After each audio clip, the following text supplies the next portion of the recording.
Published in 1755, the second Discourse is a scathing attack on the institutions of organized society and on the type of human being they produce. Rousseau begins with man in the state of nature. This is a familiar concept, utilized by many preceding political philosophers. Rousseau's state of nature, however, differs in crucial respects.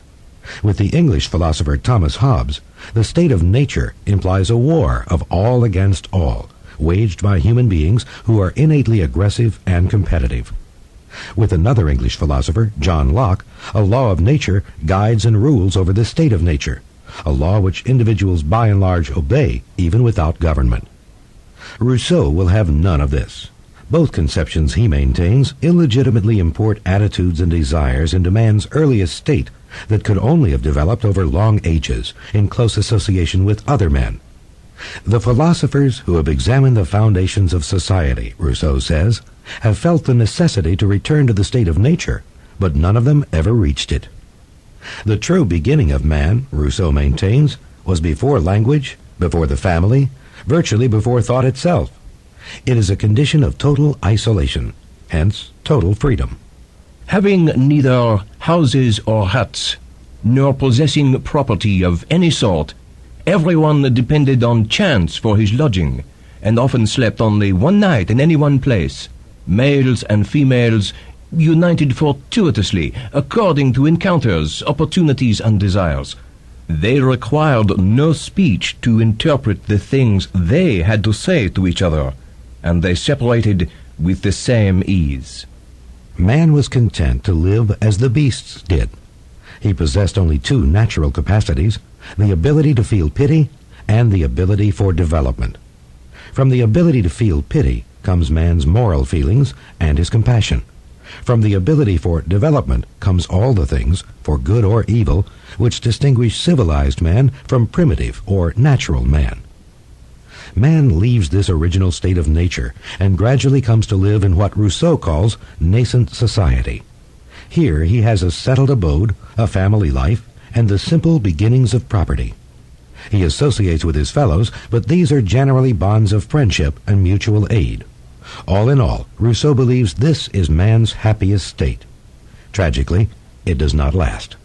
He who sang or danced the best, he who was the most handsome, the strongest, the most adroit, or the most eloquent became the most esteemed.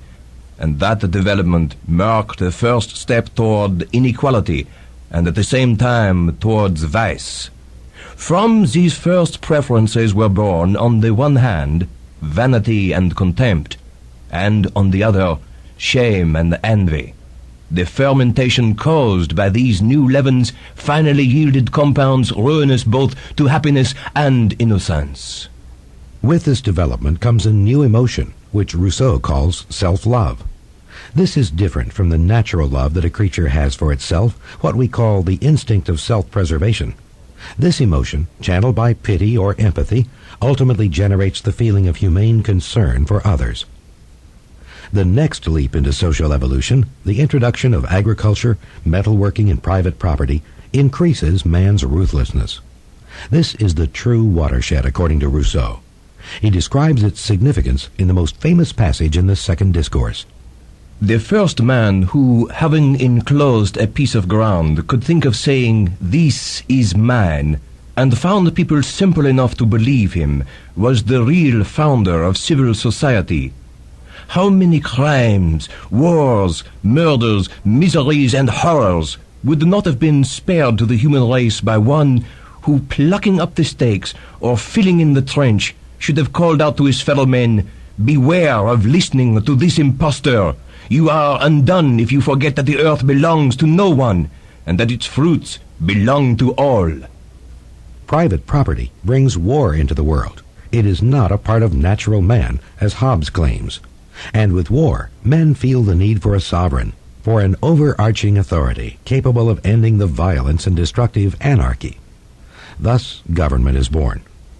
As Rousseau explains, it becomes a device for institutionalizing and eternalizing the rule of the rich over the poor. Later, in the social contract, he describes how a just and equitable government could come about. For now, he outlines how government until now was established.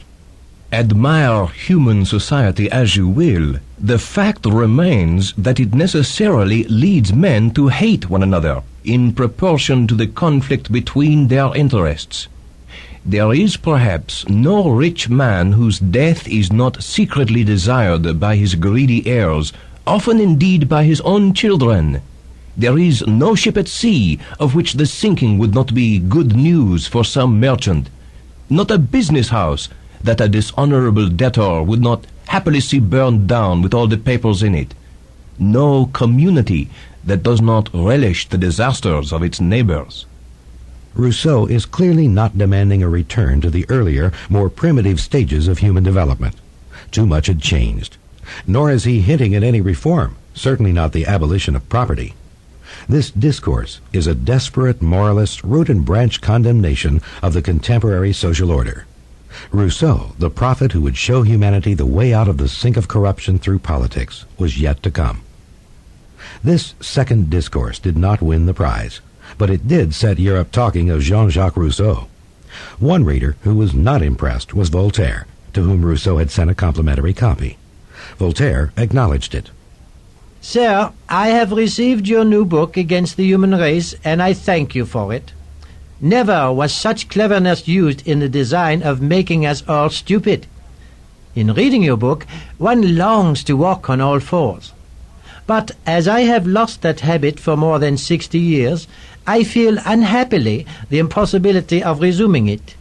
Privately, Voltaire was outraged, particularly by what he viewed as Rousseau's mindless attack on private property. He asked, has the man who has planted, sown, and enclosed a piece of land no right to the fruit of his labor?